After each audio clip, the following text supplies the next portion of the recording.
All right, well, let's kick this off. Rodriguez, I think, it looks like the only one we're missing, based on who we've had the past couple of nights. Welcome everybody to day 3 of this Chargebook session. Mess, for those of you who don't know me, my name is Joe Seifert. I'm with VR64 out of Joint Base McGuire, and it's good to have you all here.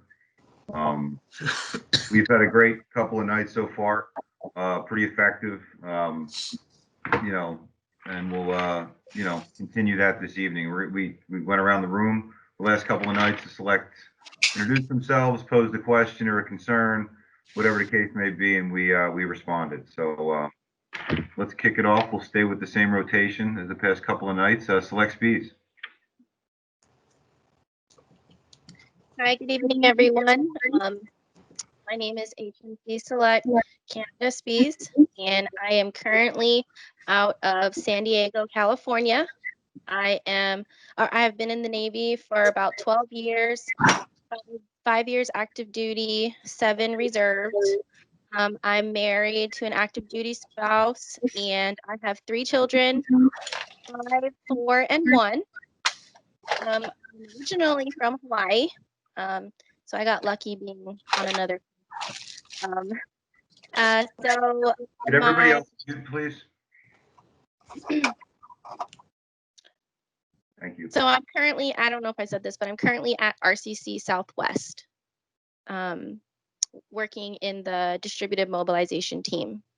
So my question is going to be the same question from last night. As a genuine, you know, with all the knowledge that you have now, what would you have done differently your first year as a chief?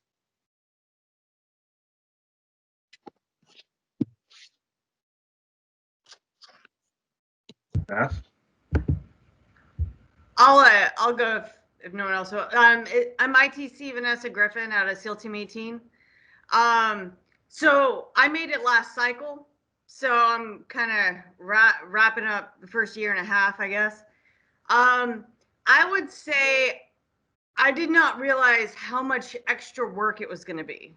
I used to, you know, I used to think that the Chiefs were just kind of like complaining about it. You know what I mean? Like, oh, they do all this. Whew, it's so hard. It is hard. and if you're doing your job correctly, and if you're really supporting your sailors, it is hours. You know, it's a heavy weight of responsibility. And, you know, I was suddenly LCPO of a large department, and that was quite the transition. And still trying to actually learn how to be a chief, right? Like I don't know anything, right? Like I went through season, but all of a sudden there's all this stuff I'm supposed to track and all this administrative stuff I'm supposed to know. And there was a large learning curve. But I got over that curve by having like my mentors that I reach out to constantly. Even now, I'm constantly talking to members of the mass and people I trust to help get me through new unexpected situations. So that's what I got for you. Thank you. I guess just to piggyback on that just a little bit, I guess from my experience, you know, being an LPO like most of you prior to being selected, you know, to a certain degree, I was used to kind of doing things on my own or within a very small circle. And I guess the realization that, you know, just like Chief Griffin just mentioned, that the realization that, you know, I have so many folks, you know, and brothers and sisters from the mess now that I can call on. Realizing that was, you know, was a big deal. And you know, today, you know, 4 years after becoming a chief, like was mentioned, I talk to, you know, at least one brother or sister on a daily basis, and and it makes all the difference in the world. It does when it comes to, managing, our shops and our junior sailors. So just realize, like my point is, realize that that switch will go on at some point if it hasn't already. That you are surrounded by a gigantic group of people who are a phone call away, and the difference between succeeding and struggling from time to time. So please recognize that. That's all I got. Anybody else from the mess? Yeah, I'll actually follow on with you there, Joe. It's Chief Moran from NCHA. Just to kind of add a point that he made to that, to some training I was actually given to my own selects here a few minutes ago. The mess is a great tool to not only talk to and be around, but also vent to, bounce things off of. You're going to be in situations sometimes where you're the direct link between an officer and the enlisted, and sometimes you're going to have a great officer, and sometimes you're not going to have a great officer. Very recently, my mess, we were dealing with some not so great officer leadership, and sometimes, after you have an event or you have a bad training or something like that, maybe you want to go talk to your unit and just be like, that sucked. I know you guys hated it, whatever. You can't do that, even if you're right. You can't, tell a group of 30 E1 to E6s that, an officer is stupid or anything like that, even if it's true. But you can say that stuff to the mess, and sometimes you have to. You do it all the time. It allows you to kind of get your feelings out there, bounce ideas off of them for how to handle that leadership situation. Because while you can't shit talk an officer directly to the troops, you sometimes, many times, will be the wall between bad leadership and the sailors that you're trying to protect. So it's you're leading them and you're protecting them, and sometimes it's going to put you in a really terrible position where you might be working for an officer or just a leadership group that doesn't like you at all, and maybe it could affect your fit or your eval, and depending on the situation, sometimes you might have to take that hit to protect your sailors. And Master Chiefs, obviously they can't be promoted anymore, but they find themselves in that position more than a lot of people. There's senior chief, senior enlisted now, so they would too. But as the chief, you might be in that spot, and it's important to utilize the mess to know how to handle that situation, and just try to make the best of certain situations. It may not be perfect, so think about that. It's a lot of responsibility, and sometimes it's great. You're probably looking at all the. You guys, I don't know how much in person you've done, but I know when I did my season, you look at all the genuines hanging out, and you think, man, that'd be so cool. I'm so, I'm all jacked up right now, and they're having a great time, and that would be great to be them. And it is. It's 100%. But just remember, there's two sides to every coin, and sometimes it's going to be great, and sometimes it's going to be really rough. So use the mess for those rough times, and you'll make it through just fine.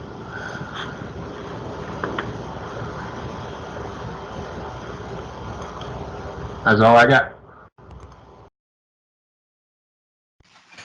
Thanks, Scott. Appreciate that. Let's move on to Select Courtney. How you doing?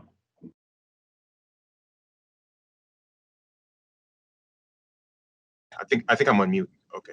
There you go. All right. So ITC Select Courtney. I'm from North New York City, originally from the West Indies. Grew up in Brooklyn, New York, and I've been in the Navy Reserves for 14 years. I've never been active, and I'm currently a full-time student as well. And my question to the genuines, it was based off of what was mentioned by ITC Griffin, and also regarding rough times. How do you have, well, we need some advice as far as, say like there's someone that was just selected for chief, but they are going to school full time and they have a full time career on the outside. And say, for instance, they got put in a unit where there's about 150 sailors that they have to take charge of as a unit SEL.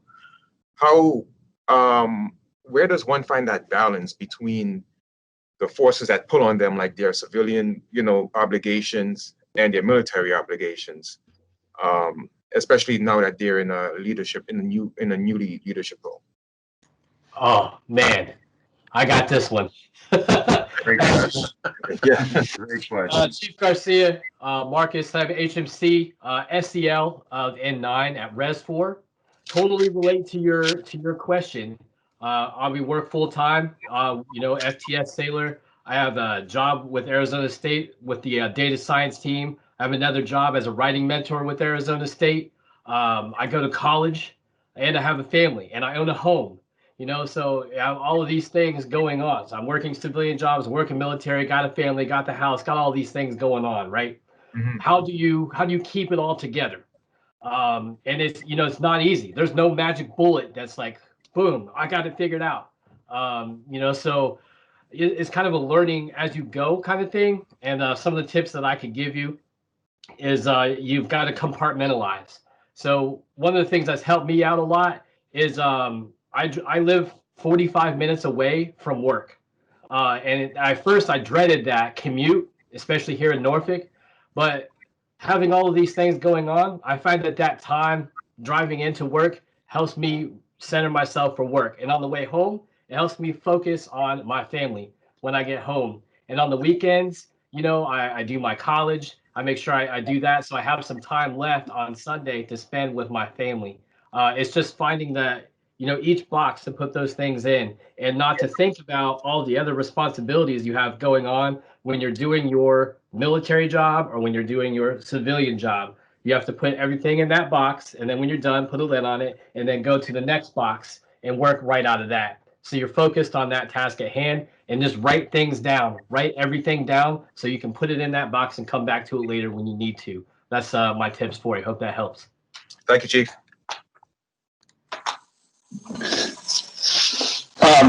I'd like to jump in here. I see James Stotler. I'm the SEL for JICSENT 0597 out of Devens, Massachusetts. I can certainly relate to that, to those challenges. Up until last year, I was, especially in the fall time frame, I was a high school teacher, and I was also coaching a varsity team. I also have a family with a home. So obviously the fall was obviously a really crazy time. And you can imagine what going through the season, trying to handle those responsibilities was as well. But even as a chief, they've continued. And the bottom line is to, follow up on what Chief Garcia said. Your system, you have to kind of develop a system that works for you. And I think it's great to get feedback on systems that work for other people. But ultimately, you're only going to be comfortable with the system that's gonna work for you. So just kind of keep that in mind, and don't allow yourself to get overwhelmed. I love the idea of the boxes, and you really have to do that. It's a matter of kind of making those accomplishments as you go forward. I also, in this sense of finding that balance of doing everything, I've had a very supportive spouse. I don't know if you're in that situation, but she's really been able to kind of work right alongside of it. It's not always what do they call it, lollipops and unicorns when Navy time or work time kind of intrudes, but having any kind of support system like that is also very important. So good luck in doing that, because it's certainly doable, but you got to find your system that works best. Roger. Thank you, Chief. I have one quick comment on this one. Something I think I could have done better in my first year is I did have duties that I could have pushed to my LPOs that I did not. So, delegate when you can, and that helps them with their training as well. I also go to school and work, and co-chair for like season, and then Big J, and there's all kinds of stuff like colliding all at one time. But once in a while, I just take an evening off. I just to take an evening and let my brain reset, and try and get sleep, because if you're not sleeping, it just makes everything that much harder. So that's it. Thank you, Chief. Hey everyone, Chief Marissa Mason, YNC type, Res 4, N2 SEL. I'd just like to piggyback on everybody else said. So I'm actually, if you can see her, I'm a single mom right now. My significant other is up in Great Lakes. So I will really say I rely on my mess a lot. I still stay on duty just like everybody else. I stay in CDO. I can't stay in the building late because I have to go get my child due to the governor's orders. And I'm always looking for a brother or sister like, hey, can you maybe sit in the building for me? Is there anything I can help you with? Marcus is in my mess. I've known him for years. And same thing, you have to have that out too. You have to have somebody that you can go vent to and about your problems and your issues, because we do get overwhelmed. And if you're holding everything in and you're not relying on your brothers and sisters, it's just going to bottle up and you're going to crash.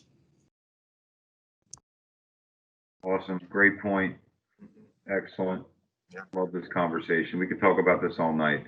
But for time's sake, let's move on to select Kirkpatrick.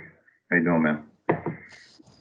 Good evening, everyone. Genuines and selects. Okay, so I'm QMC Select Kirkpatrick. First name's Michael. I have been in the Navy for 14 years. It's all reserve time. Most of that time I was an AC, and I cross-rated about 3 years ago into QM because I was trying to make first class. I couldn't do that as an AC. They weren't promoting. It's just a thing in the reserves for aviation. If some of you may be familiar. So, and then of course I was able to go forward. As far as my civilian world, I am married. I have a wife named Brittany. We've been married 5 years. I have 2 little boys, Samuel, who's 4, and Jacob, who's 3. And they get into everything and destroy everything, and it's all kinds of fun and hectic at the same time, and kind of like seasons sometimes. But you know how it is. And then yeah, so my civilian job is I'm a competitive swimming coach.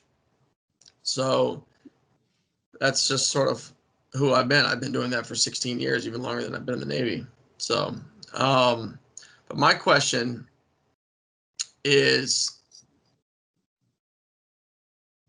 I guess I'm asking a question that the answer I'm hoping will serve as a little bit of advice, because so right now, I have a fellow select who's sort of at odds with our mess. This select is showing a lot of arrogance and things like that towards the mess, and will often shoot off emails that this person doesn't speak to us about ahead of time. Sort of goes rogue basically sometimes, and when this happens, it's not positive. It's usually frustration, anger, this sort of thing, right, towards genuines. So I guess what I'm asking is if you guys could give me some examples of times in the genuine mess where you've had to correct or approach or hold another genuine accountable, and what that looks like and how that could apply and help me with my situation. Hey, I'll jump in real quick. So I had a similar situation over 10 years ago during my season. And my suggestion is that as a group or your mess of selects, confront the individual collectively, try to right that ship. If that doesn't work, you need to go to your chairs and talk to your chairs, whether it's, however you do it. Also would recommend going back and having some one-on-one discussions with whoever your master chief is for some potential guidance. When we went through that, we had to do that. We talked to the chairs. The chairs gave some suggestions. Suggestions were not fruitful. Ultimately, we went to the master chief, and he pulled the entire grouping of us in and we went around the room, aired all of our grievances, and then called out the individual. It for the remainder of that season, it did help. That individual, just personality or something, he had an issue. I can tell you that that individual did not last long in the Navy after that.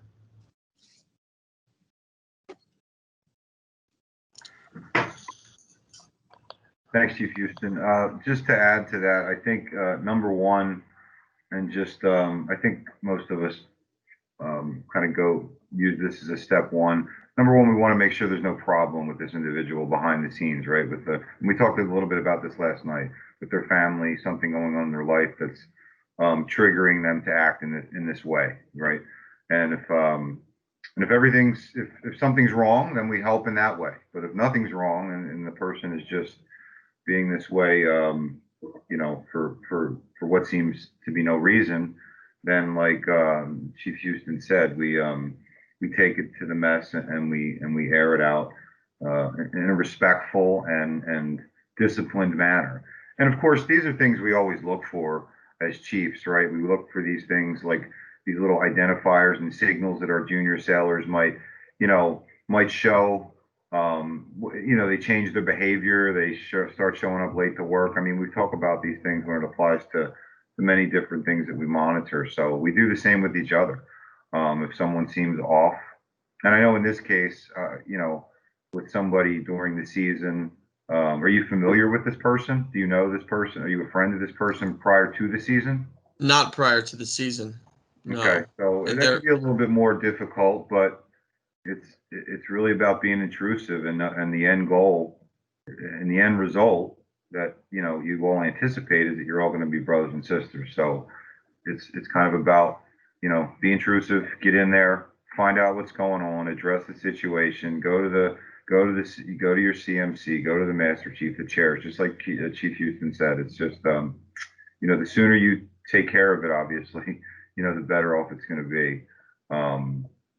And, you know, and the bottom line is, I guess there's some instances, and, you know, the mess can correct me if I'm wrong, but there's some instances where there is somebody that goes rogue and is completely rogue and doesn't want to correct, right? And you have to cut that person loose, potentially. We all hope it doesn't get to that point. But, you know, that's just kind of on the side there. You never know, right? People can go rogue permanently and just not want to be involved anymore. So, but that's after trying to putting in the work and going after this person to bring him back in. So I'll end that there. Does anybody else have anything from the mess? I do again. I'm 99% sure I know who you're talking about. And I talked to this person. He contacts me when he's frustrated. If you guys have not spoken to him honestly as a selectee group, I think that is critical in that situation. We're all at different stages of our development as a leader. Some of us may lag behind in humility, you know, and understanding that our actions affect others. If you have not spoken to him as a group, as your selectee group, and said, hey, you know, very open conversation, this is what is, like, what you do affects us, this is how we feel about it, I highly recommend doing that. And that's all I'll say on this, because I do kind of I know the other side a lot, but I have also been trying to help from my side. I think it's a case of learning humility, but just realize that everyone is at different stages of their development, and we have to help them get through that stage sometimes. Thank you. Hey, I'll kind of wrap this up here. The last thing you're going to want to have happen is, as a class, as you get close towards the finality of this season, and again, a real world scenario where we had everybody prepping for final test, and we had to call out the entire class and have them look left and look right and explain why they didn't trust each other. That got a little ugly. And I will say, to the betterment of the entire class at that time, it was a life lesson for them, and they pulled together, and they made it through pretty good on final test. So keep that in mind, that, you know, as all the other genuines have said, you know, get intrusive, be honest with each other, and don't be afraid to have that conversation. Awesome. Thank you. Great input. Let's move on. Select Carrie. How are you?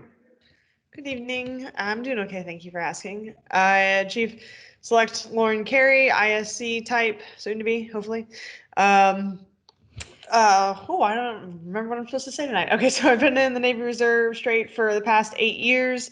I did 2 years of IDT at CNIFR, the Intel headquarters in Fort Worth. I deployed to Djibouti supporting NSW last year. Since been back almost exactly a year now. Civilian side, I work with the DoD doing Intel work on that side of the house. So Intel is my life. No spouse, got the friend family going. So my question / advice kind of thing is,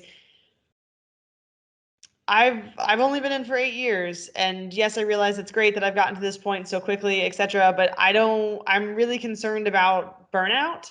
Especially, like, I mean, Chief Griffin said today, like, she didn't expect it to be so much work, and then it is so much work, and not that she didn't expect it, but that it is so much, and it is so much going on, and to keep going, I guess, as quickly as I have been going, or how do I maintain a good career progression without completely burning out and not even enjoying the Navy anymore?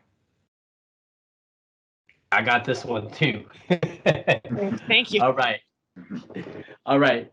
So my first couple of years as a chief, and this kind of answers one of the other questions, was like, hey, what's one of the big things you learned your first year?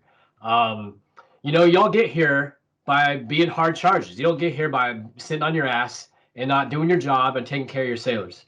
And you volunteer, you step up, you lead, you do the things, right?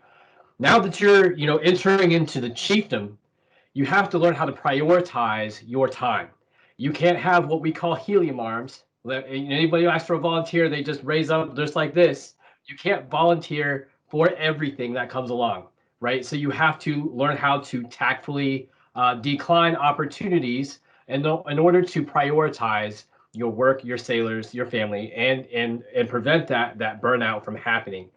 So say I greatly appreciate the opportunity, and I think X sailor would be an excellent choice. And here's why. And that's how you tactfully decline an opportunity to allow you to prioritize those things. I hope that's helpful. It is. Thank you. Yeah, I think, again, it does go down to, you know, you being able to, you know, kind of figure out what works for you. You know, you obviously have, it's interesting that you're doing the same on the civilian side. So you've got your civilian career as well as your Navy career, and they dovetail nicely. And that might actually be a good thing, because it allows you, I think, to streamline to a certain extent, at least maybe on the production side, if you're doing that. So then it's a matter of focusing maybe a little bit more on the leadership piece.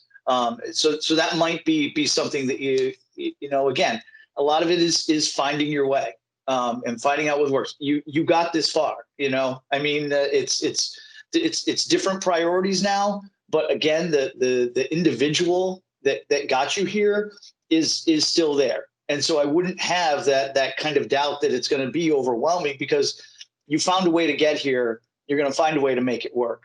And I just want everybody to understand that. And I am just going to take one quick shout out, because I've heard three here. I'm pretty sure I heard all three of the last two selectees that spoke are all reserve, right? No active duty time, so except for mobilizations. Is that 1, 2, 3 that I'm counting? Okay, because I love that. Okay, I'm an all reserve, you know, chief myself. My active duty time has been my mobilization, so I'm with you on that. Nothing against you active duty folks that have done it, but I always like to see people who've been all reserve, because that's I don't know. I think that's a good thing as well. Thank you. Awesome. Good evening. This is Master Chief Lee Smart, and it's really great to get. And so I just want to chime in on this one. I've met a number of people in my career that have what I would consider fast. I met a Master Chief who made Master Chief within under 15 years. Exceptional. But to help you with your goals in the Navy would be to have a mentors that can help you with those conversations. So if you do fast track to Master Chief, you might be doing all the selected. Command Master Chief is a program that you want to look into down the road, or take a look at what kind of are available in your person. But I think having mentors, have conversations, is good for you wherever you are on. But we're here to help. No matter in whatever rank you are, you've got the mess, and we're here to help you. Whatever it is that's on your plate, that's one of the things. We help each other, and we take care of our sailors as well. But that's something you need a team to help you out as you move around and you move up. Okay. Thanks, Master Chief. Appreciate that. Thank you. Anything else from the mess? Yeah. Don't forget your charge book. Preventing burnout. Man, when I'm having a bad day, or I failed at something, or things are just going to shit, I just pull out that charge book and I read through it, man. And it can really recenter you and give you purpose once again to help you realize why you keep doing what you do every day. So put effort into it, make it yours, because it definitely will pay dividends. So Chief Garcia jumped in real quick on that charge book, and he kind of stole my thunder, but good on you, brother. Reflection through the charge book is imperative, as well as ensuring that in these charge books you have points of contact for everybody that has put something in there, a charge for you. Ensure you have phone numbers and email addresses. The mess is a global, worldwide mess. It is not uncommon where, myself, I've had to reach out to somebody, literally around the world for an answer that I knew that they had.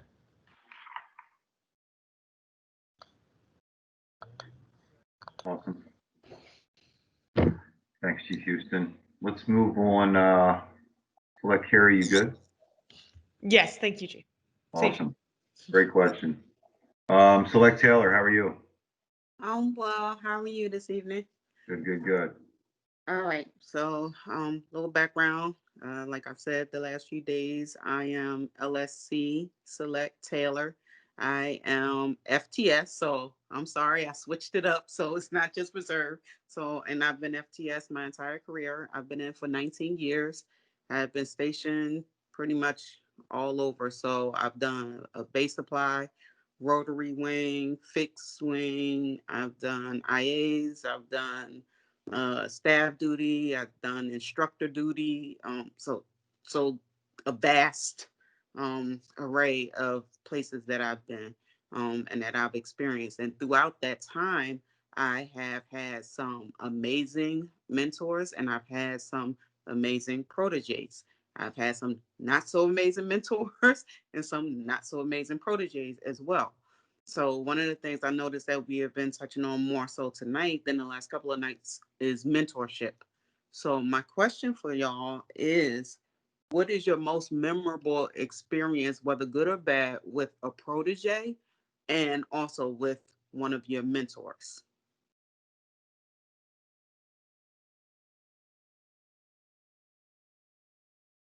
Ooh, I silenced the room. All right. No, So I can speak to that. Master Chief Lee Smart again. Let me speak. I'll speak to that. couple of minutes here, real quick. Do you want to go? So during my He's breaking up. seat, can you guys hear me? I can hear you. I can't hear Master Chief when she's talking. It breaks up. Oh, okay. All right, let me go ahead and then we'll go back to Master Chief. So during my season, the CMC of my command, Sean Hunt, we made, and I didn't really know him all that well. He just had checked in as a CMC. And of course, elections came out and we were into season. But me and him made a connection pretty quickly. More so him coming to me and kind of recognizing, you know, and he did this with the three of us that were selected that year at our command. He kind of he mentored us. He basically, you know, fathered us through that season. And it was a matter of you know, just little discussions and talks pretty much on a daily basis that kind of you know, kept us grounded. And I think, you know, that's kind of what I always look to when it comes to mentoring junior sailors, is just kind of reaching out to them once in a while and asking them how their family's doing or how their personal life's doing. Because like was mentioned a number of times throughout, you know, the course of this conversation, you know, we got to take time out sometimes. We have families, we have personal lives that we have to pay attention to. That's priority number one. And the beauty of it is that the mess understands this, because we're all in the same situation. And I know this is kind of, we're repeating these things we talk about, but you know, a few times. But it's so important to understand that family, whether that's our Navy family or our personal family, you know, that's what comes first. And the love, you know, we all have those challenges, and sharing those challenges with members of the mess and with your family members, of course, makes it easier to get through those challenges. You know, we don't keep them to ourselves, in other words. So, yeah, this Master Chief Hunt, who's now retired, he kind of took me under his wing, and that was, you know, and I, you know, I'm very grateful for that. It's kind of made me into the person and the chief that I am today, because I try and take that same approach with everybody I come in contact with. So I hope that makes sense. Yeah, but it's always one that just stands out. So it's like, so what is that one that stands out to you, whether it's a good experience or a bad experience, but like just being in that position? Because I know I have like proteges that it's like, it's just something about this particular one that stood out as far as being my protege. And then there's one, you know, that stood out as being my mentor. So what is it that has gotten to y'all, as far as what is that thing that stands out that you can remember throughout your time in your career that truly stands out, that touched you in some way, whether good or bad? Master Chief? I personally think a big part of that in what I think what you're trying to explain or kind of point out is how literally that completely open dialogue and getting feedback and giving feedback back, right? So when I was a chief, I reached out to a lot of people and I really didn't get any information from them. And I found it very frustrating. So I just kept asking people.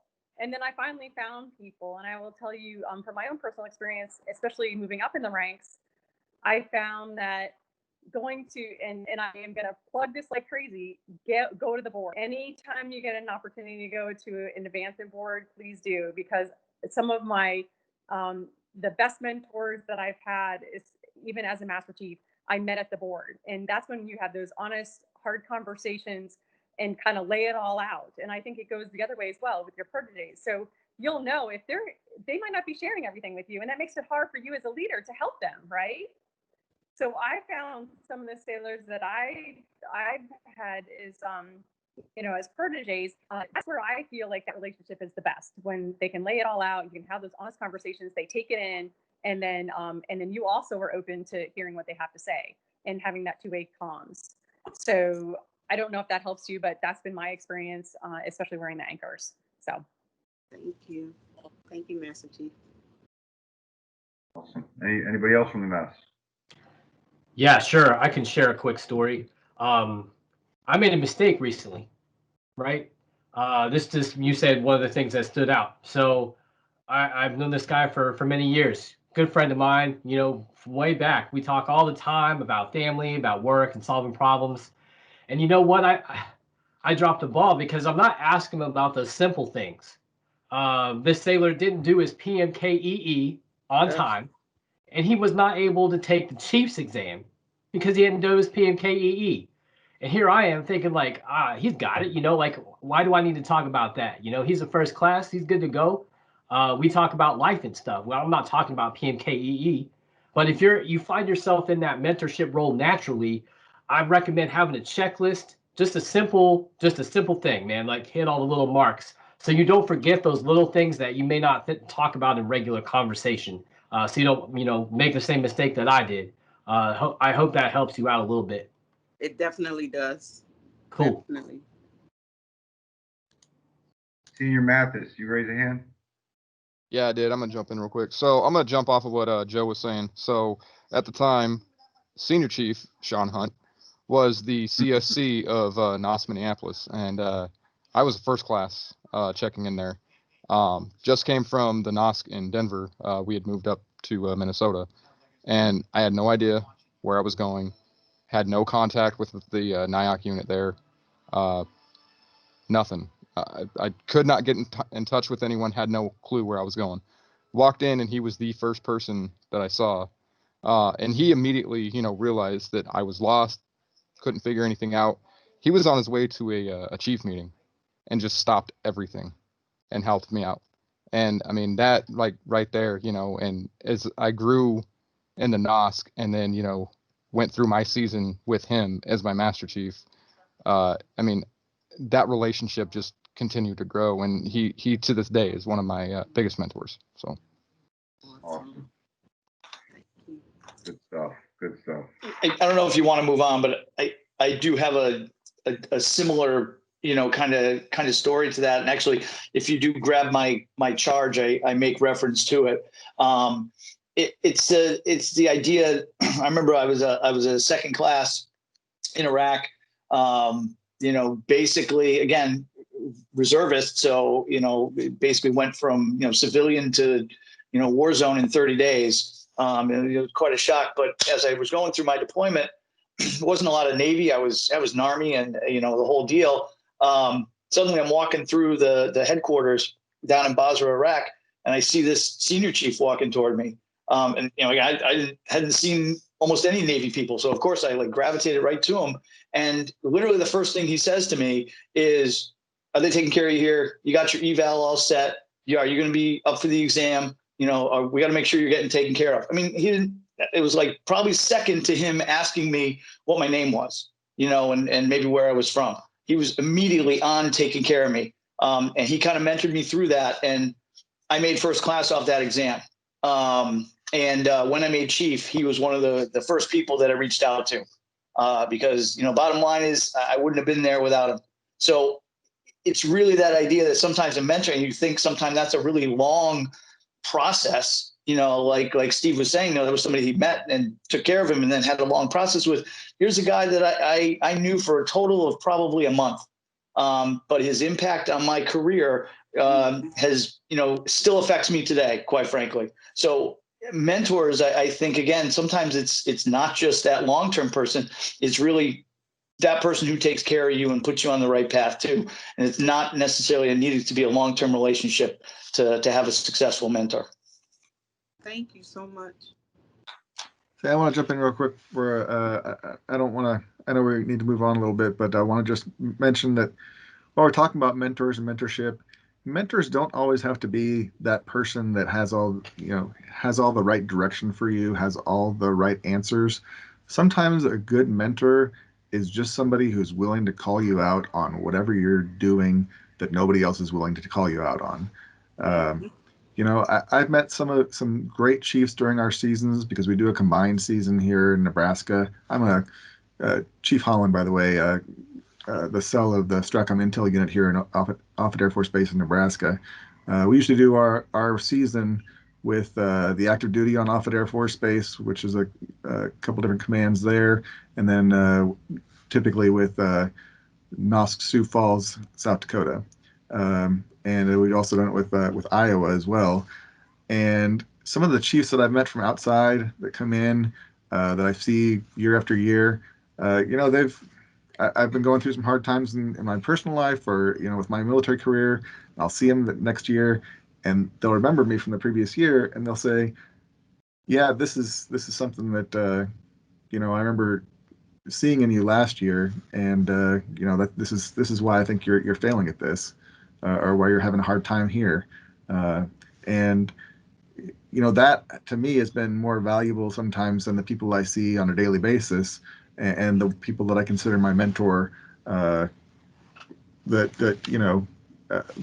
mentorship. So just finding those people that are willing to be honest with you, and that's typically what you get out of the mess. But sometimes people are still, just find those right people that really work for you is important. Thank you so much. Hey, if I could jump in real quick, and I'll gonna throw in the tie-in for retired Master Chief Hunt. Last year, Master Chief Hunt was his final year. He was looking to retire. My selectee happened to work in a civilian capacity that he was interested in. He sought her out after he learned what her background was, in the civilian world, and used her contact information and her knowledge on the civilian side to assist him in continuing in things that he was interested in once he retired. Awesome. Thank you. Here we go. Master Chief Hunt showing up 3 times tonight. Awesome stuff. He's awesome. I got to meet him in Minneapolis. So yeah, he's well known across the mess. Good stuff. Love it. Love it. All right, let's move on to Select Chow. How are you? Good evening, everyone. My name is PSC Select Shell from NAS Long Island, New York. I've been in the Navy for 12 years, 4-year active duty, 8 years reserve. So for my active duty time, I was on the Eisenhower, did 3 deployments to the Persian Gulf every time. And as a reservist, I got mobilized 2 years ago to Baghdad, Iraq, and supporting Mission Inherent Resolve. And my question to the General in Chief is, how do you balance your military duty as a chief, senior chief, or mass chief versus your family time? Because I know not every general chiefs have very, based on the fact that not every general chief has a very supported family.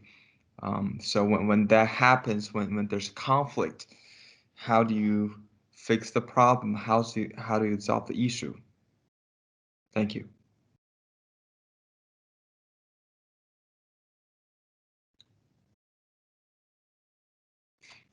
Mess? All right. So I will tell you, I've been really fortunate. I don't know if my video is going to come up.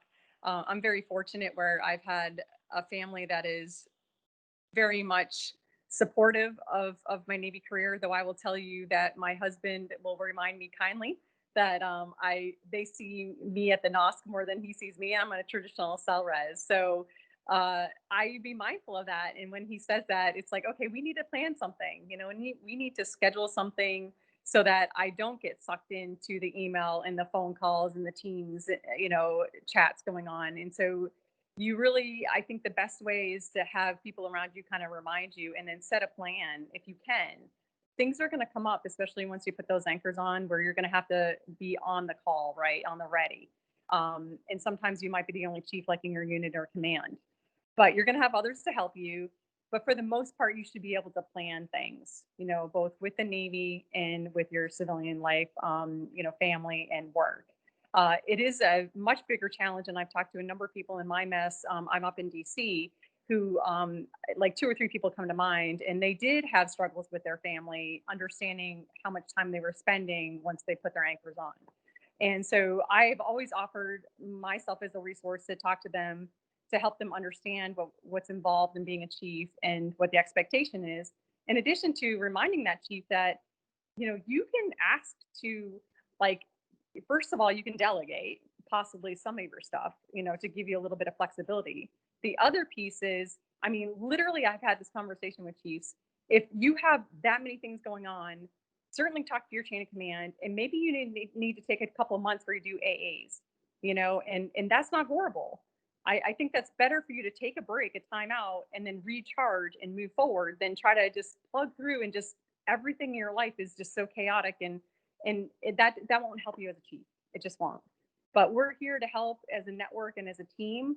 And if that doesn't work for you because of the family dynamics, then certainly for you or your sailor that you're working with, or working, if there's more than one, you just want to make sure that the communication is there and coming up with some strategies on how to manage the time, literally, in the task. Does that make sense? Does that help, Chief Select? Yes, Madam Chief. Thank you. All right. Let me add another piece here too. The more you can involve your family, the more they understand too. If you can bring them to, if your unit does like picnics, bring them to the picnics. If you have any kind of event when you re-enlist, make sure you bring your family in. Don't just do it in the CO's office or something like that. Get your family involved, and even in the season. I know we were talking the other night in another room. My season, my daughter was 4, and the time that I had with her, driving her to school or something like that, or driving her to activities, we would do my memorization pieces. We would do the songs. We'd sing Anchors Away, and she still to this day remembers singing those songs. And when Chief season comes around, she's all gung ho about singing the songs. And Navy Chief, Navy Pride, she'll yell it out like. Sometimes I'm at the top, I'm the base of the stairs here, so she'll go up to the top of the stairs during drill weekend or during these meetings, and she'll make sure I'm not on a call, and then she'll just yell down Navy Chief, and I'll go Navy Pride, and it was a bonding thing that's 5 years past now, and she still remembers it, and so your family may not understand, but you have to help them understand, because from a distance nobody's really going to understand what's going on for you unless you bring them in, just like the mess is trying to bring all of you in as selects to the mess, and like you understand, you have to help your family understand what you're going through as well. And if you set up walls, then they're going to do the same thing in return. Does that help answer a little bit too? Thank you, Chief. Yeah, just to kind of piggyback on that as well. I've been at the same command as a reservist for 20 years, and I live in Virginia, and my command is in New Jersey. So I've been doing a lot of commuting for the last 20 years, and deployments, and I'm a lot like Master Chief in the way that I'm blessed to have and like many of us, I'm sure, blessed to have a supportive family at home. One thing I will say is that, and I know there was a number of years early in my career when I was away on detachments for a month or 2 months at a time, and I probably didn't think a whole lot about I thought about my family, of course, and I provided for my family, but I probably wasn't doing all I needed to be doing at home. And when I finally did, realize, what I was missing, or what I was, absent from doing, I think when I started doing some of the, and these aren't like gigantic things, but I would just recommend when you're home with your family and, play with your kids, take your wife to dinner, take vacations, take those timeouts, like everybody has mentioned, like do those little things, and it'll make it just that much easier for your family to it'll be a little bit easier for your family to kind of, they'll be okay when you go and do your Navy thing, is what I'm trying to say. If you do those little things at home, like don't come home and still be all about Navy business and be on phone calls till midnight. And of course, we all know it's Saturday night now. We can probably be doing things with our families, but we're doing this. But do those little things when you can. Don't, no time wasted, basically. This is a very challenging thing to do, balance civilian life and family with a Navy career, whether you're active or a reservist. There's lots going on, but we've said have a plan, be disciplined, be proactive and not reactive. And with your family, there should be no time wasted. Put in the work, the little things, the dinners, the playtimes, the vacations. It's such a difference maker. And this is coming from experience because early on in my career, I didn't do those things. And not by, and it was, and I didn't recognize it until my kids, who are now 22 and 19, got a little bit older. And then, when they started to get to high school age, and I'm like, wait, they're going to be in college, they're going to be leaving soon. And my oldest had just moved out. He graduated college last year. So, and you start thinking, well, what did I miss? What didn't I do? Did I do enough? And not to say that I didn't, but it's manage, and the mess supports all of this, like everybody said. So I'm kind of rambling now, but I hope that makes sense. And let's move on to Select Rodriguez. How are you? Hey, Joe, I had something to add to that real quick. Go for it. Go for it. Just real quick. So I'm actually on the other end. I'm also, my significant other is on a CMC COB tour, Command Senior Chief. So it's not put out to the mess, and I think it's probably something that should be put out. But when they go through that school, they are given, it's called a spouse charter, and it talks about sitting down with your spouse and defining your personal, couple, and family goals and priorities. And it goes through everything, like personal things that you and your spouse need to sit down and talk about, family affairs that let's just say even on drill weekend that you're going to be home for dinner every drill weekend. Your command involvement. Are you going to require your spouse to go to khaki ball or not? So it's really helping giving them the opportunity to decide their level of involvement in your career. So, and if they don't want to do it, then, I know it's hard, but at least you sat down and you had that conversation. I actually have a copy of something like this. If you're interested in it, you can shoot me an email and I can shoot it over to you. But I really thought it was wonderful, and I wish it was something that was taught, because I don't think it just refers to just CMCs out there, but especially to the CELRES community, because you do have to balance work, life, and family. Absolutely. Awesome point. Thank you for that. Select Rodriguez. How are you?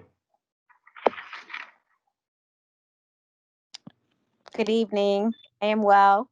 Good. HMC Select Rodriguez from NAS Fort Dix. I am doing my season currently with NAS New York City. I've been a reservist for 18 and a half years, or reserve. I've had a wonderful career, a lot of roller coasters, ups and downs. I have a 29-year-old daughter, a 12-year-old son, and an 11-year-old grandson. So I'm a grandma. So my question to the mess is, what do you wish you had known at the start of your career?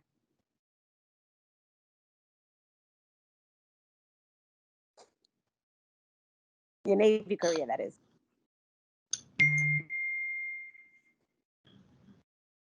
Everything.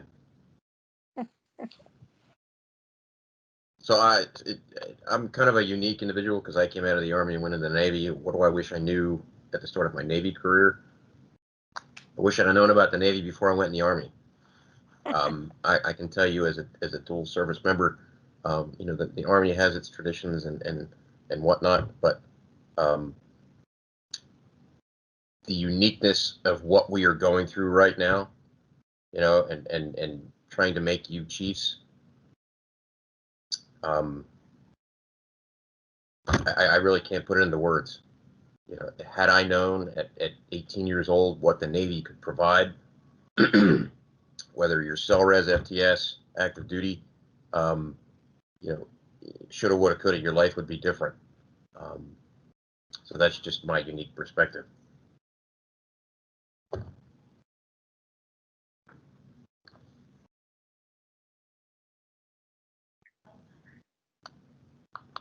I'll chime in real quick. I guess it's nothing that I wish I would have known before I joined the Navy. But I did 4 years active duty, and then I got out, and of course I've done 20 in the reserves. But for many years after I got off active duty, I regretted it. I mean, obviously I'm glad I stayed connected, but I regretted that choice to walk away from Regnav. And yeah, I mean, not that it's not that impactful or anything like that, but it did affect me for a number of years. And again, I try to encourage guys that are FTS folks at the command that are younger kids too, that are just kind of coming up on the end of one enlistment, and they're talking about walking away and this and that. And I try to sit a lot of them down and talk to them about staying in the reserve, because I'm so glad I made that choice. So I'm sure you guys have probably had conversations with junior folks around that as well. So because we train these junior guys up for 4 years, and sometimes they leave for different reasons too. And this is kind of a separate conversation probably, but in many cases it's in some cases rather, it could be leadership as the reason they're looking to get out of the military. So we affect the direction of a junior sailor's career in so many in more ways than we typically think about on a day-to-day basis. When they make that decision to get out and move back home or whatever the case may be. Sometimes there's no plans. They don't have a plan. So just kind of think about that. And I know I kind of took this in a different direction, but that's all I really have on that. Anybody else from the mess? Sure. Yeah. I often think about this question myself. This is a good question. If I could go back in time and talk to my junior self when I was coming in the Navy, what would I say? Going back and talking to that 18-year-old kid, if I could sit him down and say, someday you will be the senior enlisted leader for the entire Naval Reserve Medical Force, and you will have the Chief of Naval Reserve listening to every word that you say. And then to see the look on that kid's face, to be like, what? Nah, get out of here, right? That's never going to happen, okay? If I could tell him that and be like, look, you need to take this serious. You need to listen to your friggin' chiefs, okay? Because they're there to help you, and they're trying to make you better every day. You're not going to agree with them. You're not going to like them sometimes, but they are going to try to help you. And if you listen and you do what they ask you to do, you're going to be better off for it. So that's what I would say I could go back in time and do over again, was listen more to my chiefs and do what they told me to do, like go to school. I waited way too long to do that. So that's what I got, man. I hope it helps in some way. Thank you. I'll throw a quick one in here too. I too am dual service. I started in the Marine Corps, came into the Navy, cross-rated within the Navy. That was kind of my intentions when I came into the Navy, was to cross-rate. But nothing really happened in my career the way I wanted it to. And that you find a lot of there are a lot of negative people out there in the world. There are a lot of negative people in the Navy, and you can let that get to you, and you can buy into that negativity really easily at different times in your career or your life, or just whatever you're doing. And when those things don't go the way you want them to in your career, and maybe you aren't finding yourself in the positions you want to be in, or moving up the ranks as fast as you'd like to be. Just always take the opportunities that you have in front of you and make the best of them.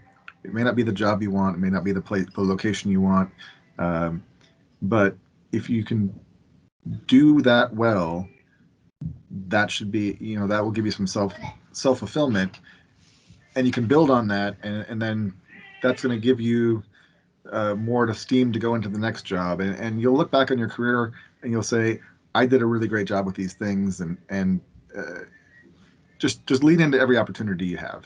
Don't listen to the negative Nancy's, just like anything in life. Keep moving forward, and take those opportunities that are in front of you, even if you don't think that they're what you expected to do next. sometimes you may put on chief and be offered a sell position within a short time frame. You may say, I'm not ready for that. But if somebody's talking to you about it, then they think you are. If somebody thinks you're ready for something and puts that opportunity in front of you, don't just say I'm not ready and walk away. Lean into new opportunities, lean into everything you do, whether you want to do it or not. It may be the thing you look back on in your career and you're the most proud of. Thank you.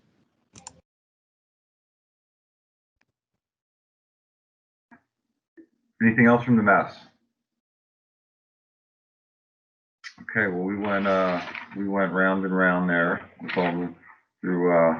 got everybody, right? I think we hit everybody.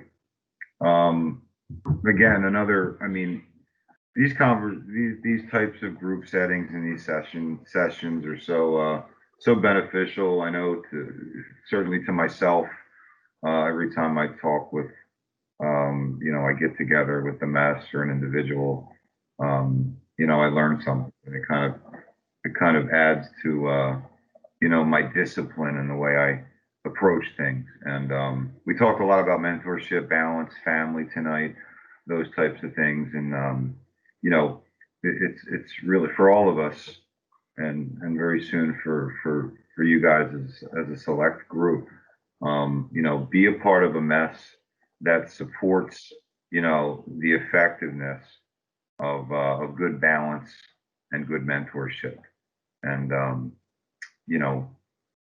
it's not going to be easy, like was indicated a number of times. It's not an easy task, but it's so awesome. And, many of us are truly passionate about what we do. And it's just great. And, good behavior, good and bad behavior is contagious. Let's be on the good side of it. So thanks for another great night. You guys enjoy your Saturday evening. Hopefully you can take a little bit of a time out. And if nobody has anything else, we'll see you tomorrow. Awesome. Thank you. Thanks, y'all. Take care. All right.